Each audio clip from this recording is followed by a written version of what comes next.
Bonjour et bienvenue sur cette formation. On en est au chapitre 12 qui démarre à la page 213 du manuel. Il s'agit du chapitre Animer des communautés sur les réseaux sociaux. Euh, à la fin de cette formation, je vous demanderai de réaliser le travail sur les objectifs qui se situe en page 214 et il s'agit des questions 1 à 13. Les objectifs de cette séquence seront pour vous d'être capable de développer une stratégie de communication communautaire, de mettre en place une stratégie de contenu sur les réseaux sociaux, d'être capable d'organiser un concours sur les réseaux sociaux, programmer des publications et mesurer l'engagement de la cible et de pouvoir analyser les choix de publication. En fil rouge de ce chapitre, je vous propose de prendre connaissance de l'étude de cas Bonduel que je mettrai en annexe du support que vous pourrez également lire. La formation suit comme d'habitude les fiches ressources. La première fiche ressource, c'est la mise en place d'une stratégie de communication communautaire et il s'agit de la page 219 du manuel. Donc tout d'abord, il va falloir comprendre le principe de communauté. Donc une communauté, c'est un groupe qui est lié par un intérêt commun et c'est une communauté qui se construit autour de cet intérêt commun, avec un thème, un sujet ou encore un produit. La communauté est composée des abonnés, donc les followers, qui vont suivre la page ou les comptes de l'entreprise. La communauté a donc accès à un fil d'actualité de la marque et elle peut être invitée à participer à un événement, à un concours ou toute autre actualité de la marque. Vous allez pouvoir, sur le cas Bonduel, vous rendre compte du thème de la communauté et de tout ce qu'a fait la marque pour justement créer du lien et de l'engagement avec sa communauté. L'objectif de la communauté pour les marques, bien sûr, c'est de susciter de l'engagement. C'est ainsi que les entreprises et les marques vont pouvoir développer leur notoriété et également travailler sur l'inbound marketing. Donc pour susciter l'engagement de sa communauté, il y a 7 étapes de l'engagement qu'on peut voir ici. Donc le premier niveau d'engagement, c'est la personne qui va simplement suivre et consulter ce qui se passe sur la page de la marque. Elle n'intervient pas forcément, elle est inexistante pour nous, on ne la voit pas, elle a seulement de l'attention. Une fois que le stade d'attention est dépassé, on va aller vers la micro-attention. La micro-attention, pardon, ça se manifeste par des likes, des votes, des notes. En tout cas, c'est simplement une action superficielle sur la marque, sur la page de la marque. Le troisième niveau d'engagement, ça va être le partage. Et donc, la personne va là partager sur son réseau social. Elle va ensuite donner un avis en commentant et en s'exprimant directement sur la page ou la marque. Le niveau supérieur, c'est quand elle va contribuer et là, elle va créer du contenu lié à la marque et elle va collaborer au service de la marque et de sa communauté. Quand les membres de votre communauté commencent à contribuer, ça commence à devenir très intéressant pour vous, puisque là, on est vraiment sur un niveau d'engagement qui est très important. Ça veut dire que ce sont des personnes euh, qui vont être au service de la marque et qui vont vraiment vous aider dans votre développement web marketing. Ensuite, la personne va animer, donc on est dans l'étape de l'animation et là, elle fait vivre les conversations et les contenus de la marque. Donc ça peut être répondre à des commentaires, voire éventuellement vous défendre lorsqu'il y a des commentaires négatifs. Donc ça, c'est vraiment des personnes ressources pour vous. Ces personnes-là, il faut vraiment euh, les chouchouter. La dernière étape de l'engagement, ça va être l'enthousiasme. Les enthousiastes, eux, ils sont carrément ambassadeurs de votre marque. Ils vont contribuer à votre réputation. Ils vont déposer des avis positifs, créer du contenu. Il va vraiment vous aider dans votre réputation. Ici, je vous propose une infographie qui redonne les 7 étapes de l'engagement, qui vous permet d'avoir une autre vision des étapes de l'engagement. Donc vous voyez, cette communauté, c'est très important de la rassembler et de faire en sorte qu'elle s'engage pour votre marque. Donc pour rassembler une communauté, vous allez pouvoir utiliser des invitations à vos clients et à vos prospects directement sur les réseaux sociaux ou bien par d'autres canaux. Par exemple, ça peut être très bien le téléphone ou durant les rendez-vous de prospection, etc. Vous pouvez leur dire que vous avez des réseaux sociaux et les pousser à vous suivre sur les réseaux sociaux. En signature de vos emails également, ça peut être intéressant. L'autre manière de rassembler votre communauté, ça va être de cibler des influenceurs. Les influenceurs sont des personnes qui vont euh, communiquer sur un thème qui est en lien avec votre entreprise. Et là, ces personnes-là, elles sont des influenceurs parce qu'elles ont beaucoup de personnes qui les suivent et elles sont spécialistes de la thématique qui vous intéresse. Donc, ces personnes-là, vous pouvez les cibler et mettre en place des partenariats justement pour rassembler votre communauté. Il y a également la possibilité de cibler vos propres salariés, les salariés de l'entreprise, comme ambassadeurs. Là, on est sur le advocate. Je recommence. C'est le employee advocacy. On en parlera ultérieurement, mais c'est l'idée que les salariés deviennent vraiment des ambassadeurs de votre marque.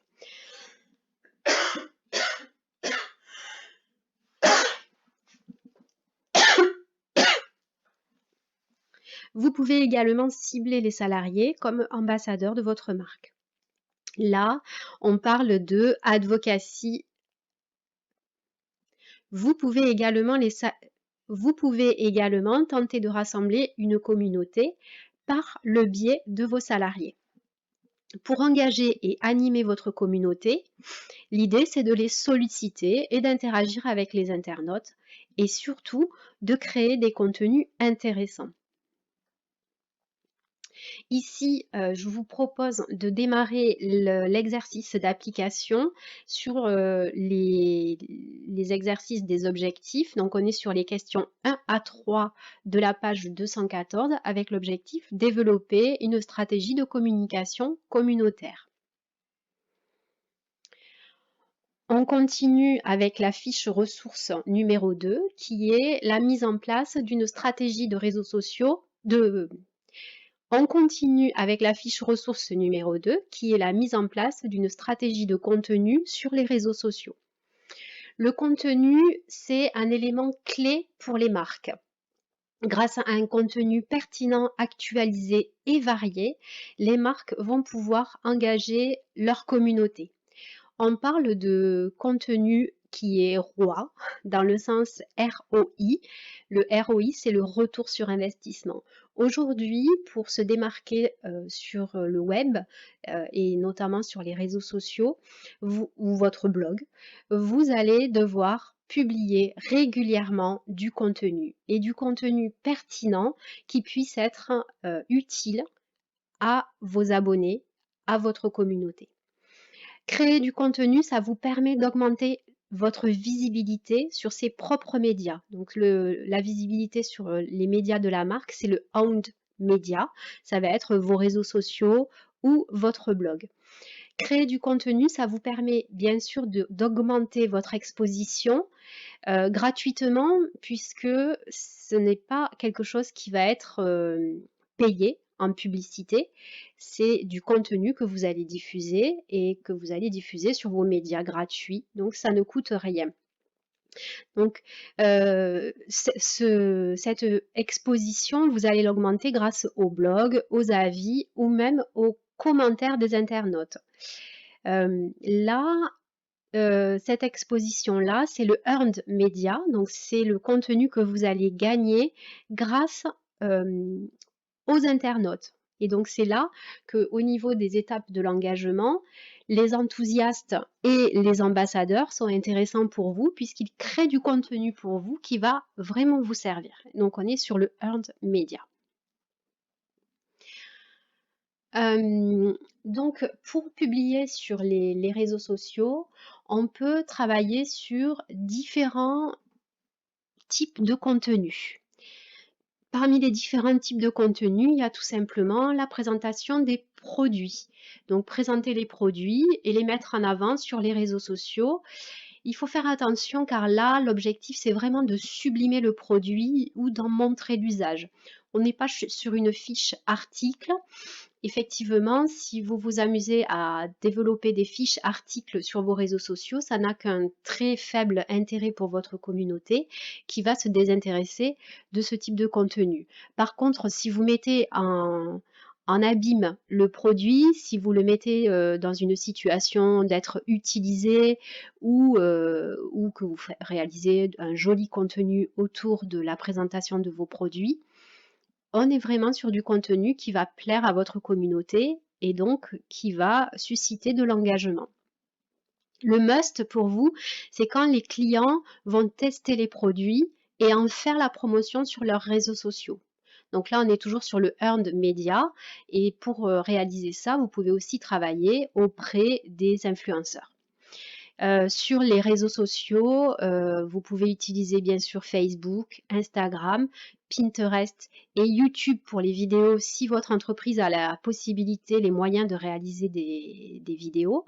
Et vous pouvez aussi travailler sur votre blog. D'où l'intérêt d'avoir un blog pour votre entreprise au-delà d'un simple site vitrine.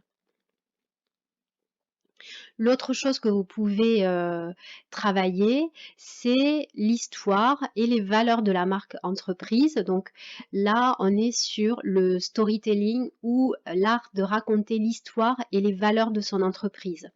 L'objectif pour vous, quand vous allez travailler sur du contenu sur l'histoire et les valeurs de la marque, ça va être de donner du sens à l'achat de l'internaute.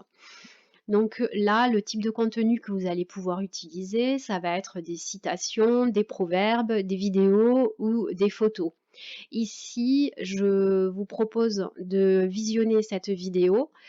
Donc peut-être mettez sur pause et allez visionner les deux vidéos qui parlent du storytelling donc d'Intermarché lié à la publicité qu'ils ont réalisée il y a à peu près 3 ans sur l'amour. Voilà, donc là c'est une belle histoire qu'Intermarché a racontée. C'est une publicité qui a gagné de nombreux prix et vous pouvez voir sur la vidéo l'analyse qui est faite. Donc je vous encourage à aller visionner cette vidéo dont le lien se trouve juste ici. Et ensuite vous avez la publicité originale en cliquant ici. Donc bien sûr vous aurez le support PowerPoint en complément de cette vidéo. N'hésitez pas à y aller. Bien sûr, là où c'est encore mieux, c'est quand les internautes racontent leur propre lien avec la marque de manière positive. On est toujours sur du earned media. Ça reste toujours très intéressant pour vous. Il y a un autre type de contenu qui peut être intéressant pour vous également, c'est de mettre en avant votre expertise en apportant des réponses à des problématiques de l'internaute.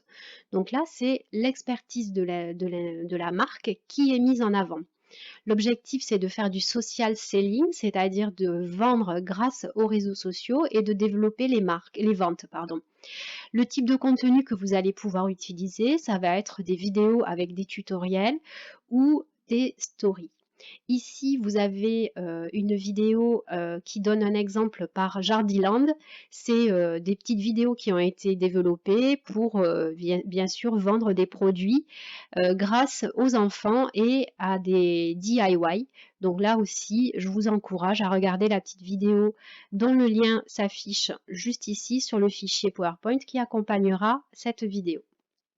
Dans l'exemple que je vous montre, il s'agit de Havana Club qui a utilisé l'événement de la Old Fashioned Week, qui est un salon des alcooliers, et qui a mis en avant le Old Fashion. C'est un cocktail mythique à base de rhum. L'idée, c'était de préparer ce cocktail avec le fameux rhum Havana Club.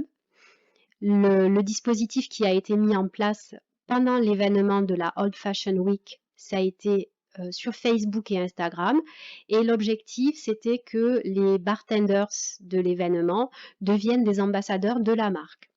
Et l'objectif final, c'était de convaincre d'utiliser ce produit dans le fameux cocktail. Donc, il y a pas mal d'actions qui ont été mises en place pour utiliser cet événement et renforcer l'appétence à la marque.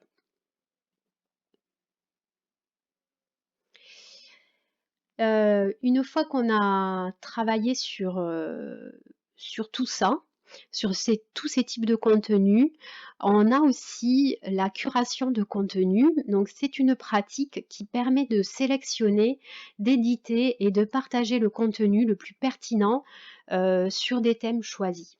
En fait, l'idée, ça va être de faire une veille grâce à des outils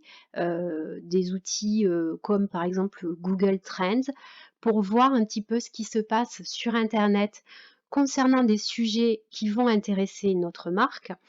Et là, on va récolter différentes sources d'informations. En fonction des sources qu'on aura récoltées, on va en sélectionner quelques-unes, les plus pertinentes pour nous, celles qui nous intéressent le plus, et on va ensuite éditorialiser le contenu sélectionné, c'est-à-dire que on va le classer pour pouvoir le partager si c'est pertinent pour notre communauté. Donc on peut le partager bien sûr auprès de notre communauté, sur nos réseaux sociaux. On peut le partager aussi auprès des dirigeants ou des salariés, ou on peut tout simplement le sauvegarder. Maintenant, je vous propose de travailler sur l'objectif numéro 2 de l'exercice d'application. On est sur la mise en place d'une stratégie de contenu sur les réseaux sociaux. Ce sont les questions 4 à 6. Et vous pouvez utiliser une durée de 30 minutes pour réaliser cet exercice. La troisième fiche ressource et le troisième objectif de ce chapitre, c'est l'organisation des concours pour animer les réseaux sociaux. Donc, pour réaliser un jeu concours sur les réseaux sociaux, vous allez pouvoir utiliser différents outils, notamment concours de Facebook, vous avez Social Shaker ou Context. Donc pour réaliser un concours, il vous faudra définir plusieurs éléments. D'abord, définir le type de concours que vous voulez mettre en place. Est-ce que vous voulez créer un tirage au sort, faire un sondage, un questionnaire, un blind test? Bien sûr, vous choisirez le type de concours en fonction de votre objectif final. Le type de dotation qu'il faudra déterminer également, est-ce que ce sera un échantillon, une offre de réduction ou alors un produit offert? En tout cas, il faudra que la dotation soit en phase avec également vos objectifs. La période et la durée du concours. Les modalités de participation au concours, donc est-ce que ça va être un formulaire, est-ce que ça va être un hashtag, etc. Donc tout ça, vous allez devoir le définir, pardon. Et ensuite, vous allez définir la diffusion du jeu. Donc si c'est un jeu spécifique, peut-être que vous aurez un bouton de redirection vers le jeu, donc qui sera hébergé sur votre site, par exemple. Pour réaliser des concours sur les réseaux sociaux ou n'importe où ailleurs, il y a une réglementation qu'il faut suivre, c'est la réglementation française. Donc tout d'abord, ça c'est un conseil, ce n'est pas obligatoire, mais il vous faudrait déposer le règlement du jeu chez un huissier de justice, surtout en cas de litige. Ce n'est pas obligatoire, mais vraiment c'est très recommandé, surtout si vous avez des dotations qui dépassent un certain montant. Évidemment, il va falloir respecter les règles de collecte des données personnelles, les règles concernant la CNIL et la RGPD, également les règles liées à l'opt-in. Ensuite, il vous faudra forcément respecter la législation concernant la publication des contenus. Donc, pas de contenu illégal, pas de contenu diffamatoire, obscène, etc. Ça, c'est une évidence. Il vous faudra également faire attention aux droits d'auteur et aux droits d'image que nous avons vus au chapitre 11. Alors attention quand vous allez organiser des concours sur Facebook, puisque Facebook a ses propres conditions générales d'utilisation en ce qui concerne les concours sur sa page. L'idée et ce qui est demandé par Facebook, c'est de proposer un règlement qui soit clair et accessible directement depuis la page. Quand vous organisez un concours sur Facebook, il ne faut pas obliger les participants à liker la page.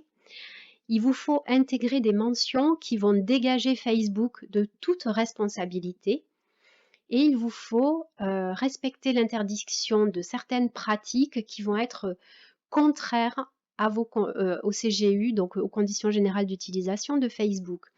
Par exemple, partagez ce lien, pardon, il y a une petite faute d'orthographe, partagez ce lien dans votre journal pour participer ou partagez ce lien dans le journal d'un ami pour participer ou identifier vos amis sont des mentions qui sont interdites dans vos jeux concours par Facebook.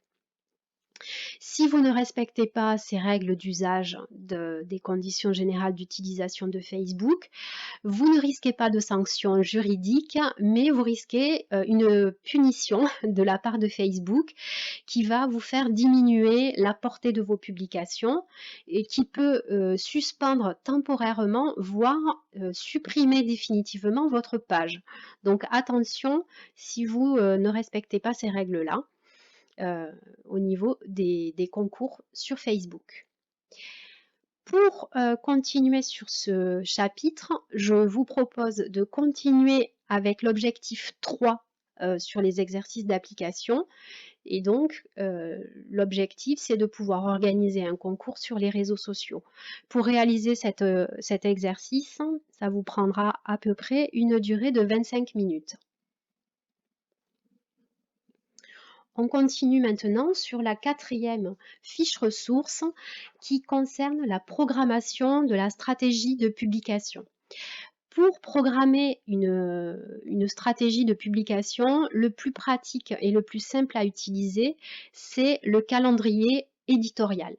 En fait, c'est un outil donc, qui est indispensable pour mettre en œuvre sa stratégie de publication. Ce document offre une vue globale de tous les contenus à publier sur tous les réseaux sociaux sur lesquels l'entreprise est présente. Sur le calendrier éditorial, vous avez les informations suivantes, notamment les objectifs de chaque contenu, quelle audience est visée, quel réseau social, quelle thématique, le rythme de publication, le moment où poster, puisqu'on va utiliser on va vérifier les moments les plus propices pour poster vos contenus et également qui est l'auteur de la publication. Donc, si vous voulez, je pourrais vous mettre un exemple de calendrier éditorial qui est ici. Je peux vous le donner en format Excel. Mais vous avez également des outils qui vous permettent de travailler sur des calendriers éditoriaux comme Hootsuite ou Buffer. Moi, personnellement, je préfère utiliser les fichiers Excel. Je trouve que c'est plus simple pour moi. Mais à libre à chacun d'utiliser le réseau ou l'outil qui lui conviendra le mieux. Enfin, une fois que vous savez quoi mettre, comment le mettre sur vos réseaux sociaux, quand vous allez diffuser du contenu, vous allez devoir mesurer la réaction de vos cibles. Donc là, l'idée, c'est de mesurer le taux d'engagement de la communauté. À quel point votre communauté est engagée sur vos contenus. Ça permet, le taux d'engagement, de mesurer le niveau d'interaction des posts sur les médias sociaux. Bien sûr, les interactions, comme on l'a vu au début, n'ont pas toutes la même valeur. Donc, je vous encourage à revenir au début du chapitre sur les différentes étapes de l'engagement. Et là, vous avez un résumé. les interactions like n'ont pas du tout la même valeur pour une entreprise que quand quelqu'un va créer du contenu positif qui plus est quant à votre marque. Le taux d'engagement, il se calcule de différentes manières en fonction du réseau social sur lequel on va se trouver. Alors, on a sur Twitter le nombre d'impressions. Une impression, c'est le nombre de fois où les utilisateurs voient un contenu. Alors, en l'occurrence, ici, on est sur un tweet, mais l'impression, c'est le moment où on voit un contenu ou une publicité. Le taux d'engagement sur Twitter, il va être calculé en fonction du nombre d'engagements, donc un tweet, un retweet, un abonnement, un j'aime, divisé par le nombre d'impressions. Sur Facebook, on va surtout regarder la portée des publications ou le reach. Donc ça, c'est le nombre de personnes qui a vu la publication au cours d'une certaine période. Donc là, on va être surtout sur du contenu gratuit, mais on peut aussi très bien travailler sur la portée des publications en mode payant. Et dans ce cas-là, on va parler de portée payée.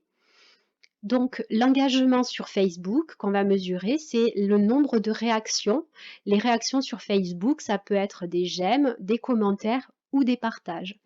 Donc pour calculer ce taux d'engagement, on va calculer le pourcentage de personnes qui ont réagi à la publication, divisé par la portée et multiplié par 100. Sur Instagram, on va surtout regarder le nombre d'abonnés et ensuite, pour l'engagement, c'est le nombre de j'aime ou le nombre de commentaires. Donc toujours pareil, le taux d'engagement, ça va être le nombre d'utilisateurs qui ont interagi par rapport au nombre d'abonnés multiplié par 100. Sur LinkedIn, ce qui va être intéressant, ça va être les impressions ainsi que l'engagement. Donc pour calculer le taux d'engagement sur une période, on va regarder l'engagement, donc c'est les j'aime, les commentaires, divisé par le nombre d'impressions et multiplié par 100. Donc je vous encourage à garder ces éléments. Bien sûr, il faut s'adapter à l'objectif. Ce tableau est présent sur la fiche ressources numéro 5 en page 224. Il y a d'autres indicateurs de performance qui peuvent nous aider, qui sont un petit peu moins mesurables, mais qui sont quand même très importantes. Ça va être la tonalité de l'engagement. Est-ce qu'on est sur une tonalité plutôt positive ou plutôt négative? Bien sûr, l'idée, c'est que ce soit le plus positif possible. La viralité aussi, c'est un élément qu'on va regarder. Ça mesure surtout le buzz ou la portée du bouche à oreille du contenu. Ce qu'on va regarder aussi, c'est le taux de conversion. Le taux de conversion, c'est un taux très important puisque quand on va publier un post, on va avoir un objectif final qui va être par exemple de générer des ventes sur notre site e-commerce. Eh bien, le taux de conversion, ça va mesurer le rapport des personnes qui ont réalisé l'action attendue sur le nombre de personnes qui a vu le post.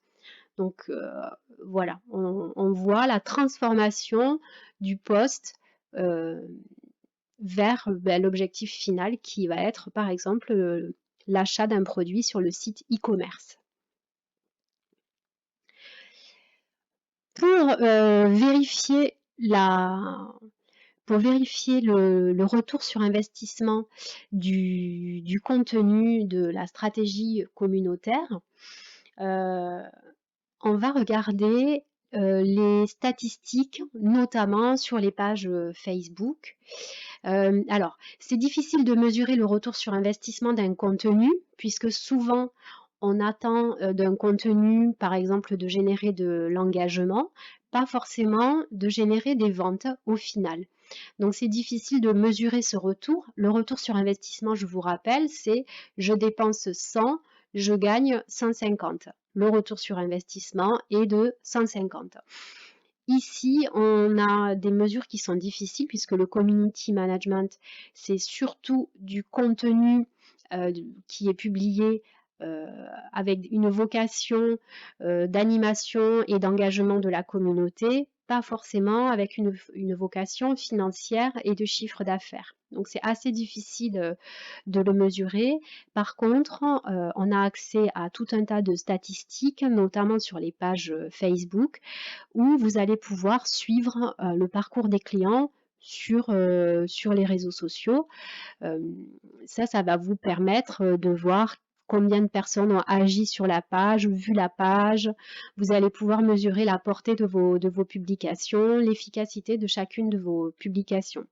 Donc ça, c'est important de suivre les retours sur vos publications, de les analyser.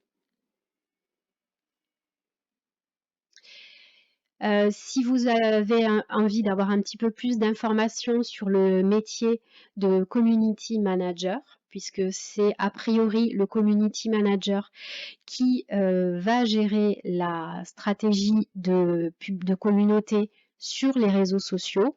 Je vous encourage à regarder ces 2 courtes vidéos. Vous avez ici une vidéo parodique sur le métier de community manager et ici vous avez une vraie vidéo sur ce métier-là. Si vous regardez ces vidéos, je vous encourage à identifier les missions du community manager et d'indiquer les qualités requises pour ce métier. Pour finir sur ce chapitre, je vous demande de réaliser l'exercice d'application des dernières questions qui sont programmer des publications et mesurer l'engagement de la cible et analyser les choix de publication.